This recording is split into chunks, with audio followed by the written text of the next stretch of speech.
വീട്ടമ്മ യൂട്യൂബ് ചാനലിലേക്ക് ഏവർക്കും സ്വാഗതം.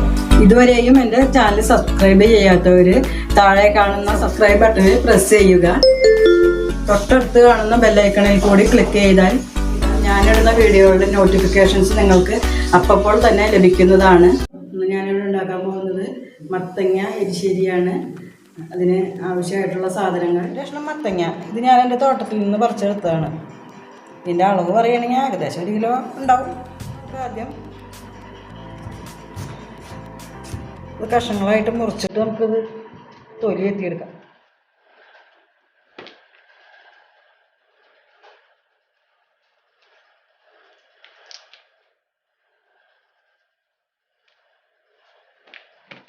തൊലി ചെത്തിയെടുക്കാം.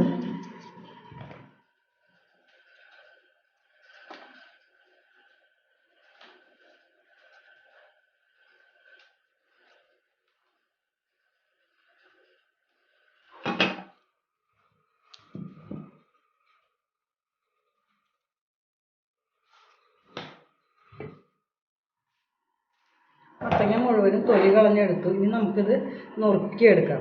അല്പം വലിയ കഷ്ണങ്ങളായിട്ട് നുറുക്കിയെടുക്കാം. ഇത് വേകുമ്പോൾ ഉടച്ചെടുക്കാനുള്ളതാണ്.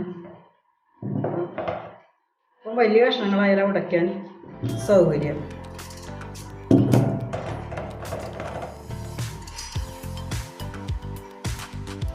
നമുക്ക് നുറുക്കിയ കഷ്ണങ്ങളൊന്ന് നന്നായിട്ട് കഴുകിയെടുക്കാം. മത്തങ്ങ നമ്മൾ കഷ്ണങ്ങളായിട്ട് ഇവിടെ നുറുക്കി കഴുകി വെച്ചിട്ടുണ്ട്. ഇനി ഞാൻ ഇതിൽ ചേർക്കുന്നത് വൻപയറാണ്.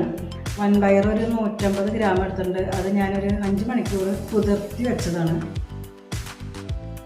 ഇതിലരയ്ക്കാൻ ഞാൻ ഒരു കുറി തേങ്ങ എടുത്തു.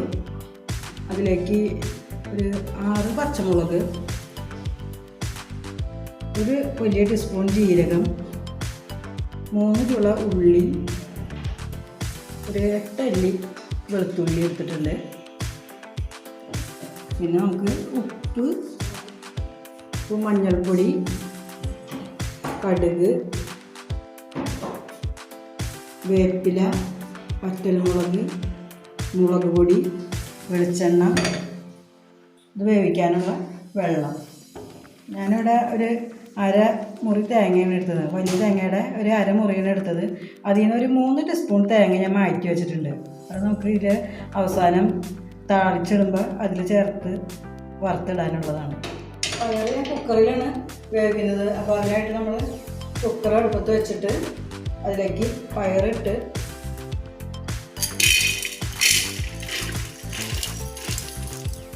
പയർ വേവാനുള്ള വെള്ളം ഒഴിക്കാം.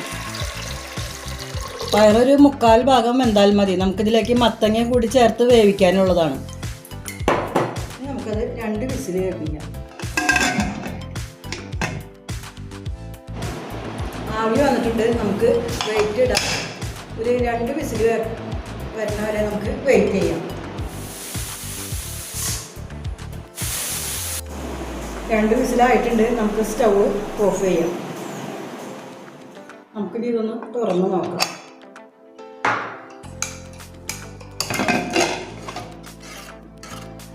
ഇനി നമുക്കിതിലേക്ക് നമ്മൾ കഴുകി വെച്ചിരിക്കുന്ന മത്തങ്ങ ചേർക്കാം. പയർ വെന്തിട്ടുണ്ട്. നല്ല മൂത്ത് വിളഞ്ഞ മത്തങ്ങ.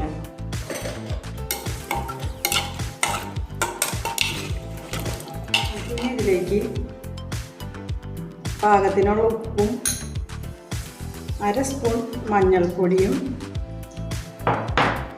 അല്പം മുളക് പൊടിയും ചേർത്ത് അല്പം വെള്ളവും കൂടി ചേർത്തിട്ട് നമുക്ക് മത്തങ്ങ ഒന്ന് വേവിച്ചെടുക്കാം. ഇത് ഞാൻ കുക്കറിലല്ല വേവിക്കുന്നത്. ഇതിൽ അടച്ച് വെച്ചിട്ട് തന്നെയാണ് വേവിച്ചെടുക്കുന്നത്. നമുക്കിനി ഗ്യാസ് ഓൺ ചെയ്യാം. നമുക്കൊന്ന് അടച്ച് വയ്ക്കാം. മത്തങ്ങ വേവുന്ന സമയം കൊണ്ട് നമുക്കതിനുള്ള അരപ്പ് തയ്യാറാക്കി എടുക്കാം. നമുക്കിതിലേക്ക് എടുത്ത് വെച്ചിരിക്കുന്ന വെളുത്തുള്ളി, ഉള്ളി, ജീരകം, ചെറിയ ജീരകമാണ് എടുത്തിരിക്കുന്നത്, പച്ചമുളക്, തേങ്ങ. ഇതിലേക്ക് കുറച്ച് വെള്ളം ചേർത്ത് നമുക്ക് അരയ്ക്കാം. പേസ്റ്റ് പോലെ ഒന്നും അരയേണ്ട ആവശ്യമില്ല. ഒരു തരിതരിപ്പായിട്ട് അരച്ചെടുത്താൽ മതി.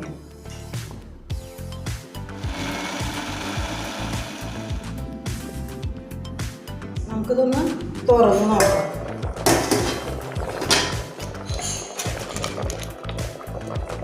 ഒന്നുകൂടി വേവണം, പിന്നെ മത്തങ്ങ ഉടയില്ല.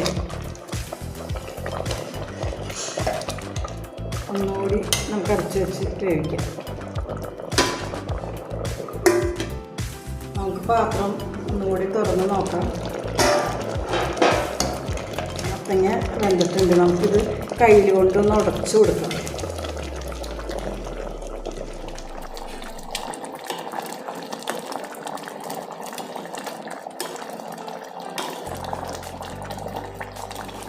മത്തങ്ങ നമ്മൾ നന്നായിട്ട് ഉടച്ച് എടുത്തിട്ടുണ്ടെങ്കിൽ ഇതിലേക്ക് നമുക്ക് അരപ്പ് ചേർക്കാം.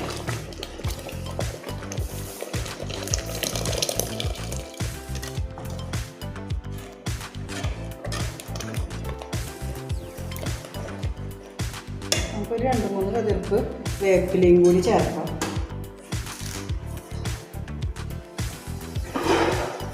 ഒന്നുകൂടി അടച്ചു വെച്ച് ഈ അരപ്പൊന്ന് തിളപ്പിക്കാം. ടേസ്റ്റ് ചെയ്ത് നോക്കിയപ്പോൾ അല്പം ഉപ്പ് കുറവുണ്ട്. ഞാനിതിലേക്ക് ഒരല്പം ഉപ്പ് കൂടി ചേർക്കണുണ്ട്.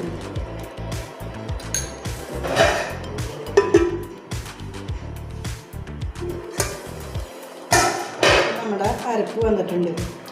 അരപ്പ് വേകുമ്പോൾ ഇങ്ങനെ തെറിക്കും. നമുക്കിനി സ്റ്റൗ ഓഫ് ചെയ്യാം.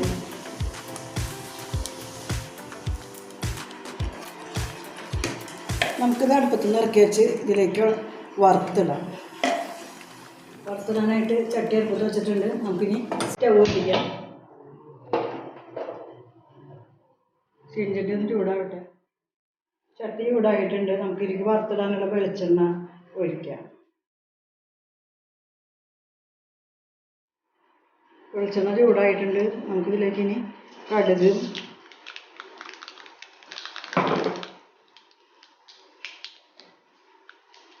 വറ്റൽമുളക്,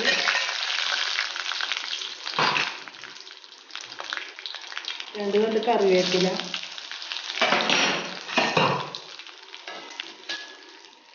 നമ്മൾ ഒരു 3 ടീസ്പൂൺ തേങ്ങ മാറ്റി വെച്ചിട്ടുണ്ടായിരുന്നു.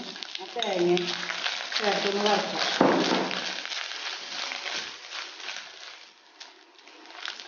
തേങ്ങ മൂത്തൊരു ഗോൾഡൻ ബ്രൗൺ നിറമായി വന്നിട്ടുണ്ട്. നമുക്കിനി സ്റ്റൗ ഓഫ് ചെയ്ത് ഇത് കറിയിലേക്ക് ഒഴിക്കാം.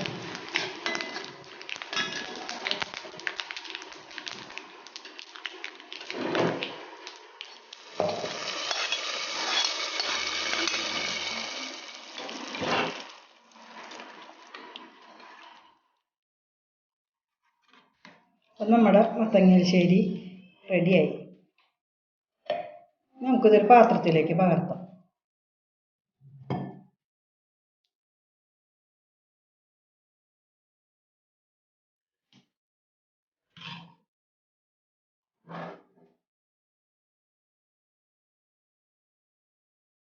നിങ്ങളെല്ലാവരും ഇതൊന്ന് ഉണ്ടാക്കി നോക്കണം. നിങ്ങൾക്കുള്ള സംശയങ്ങൾ കമൻറ്റ് ബോക്സിൽ ഇട്ടാൽ മതി. ഞാൻ അതിനുള്ള മറുപടി നൽകുന്നതാണ്. നല്ല നല്ല വീഡിയോയുമായി കാണാം. Thank you.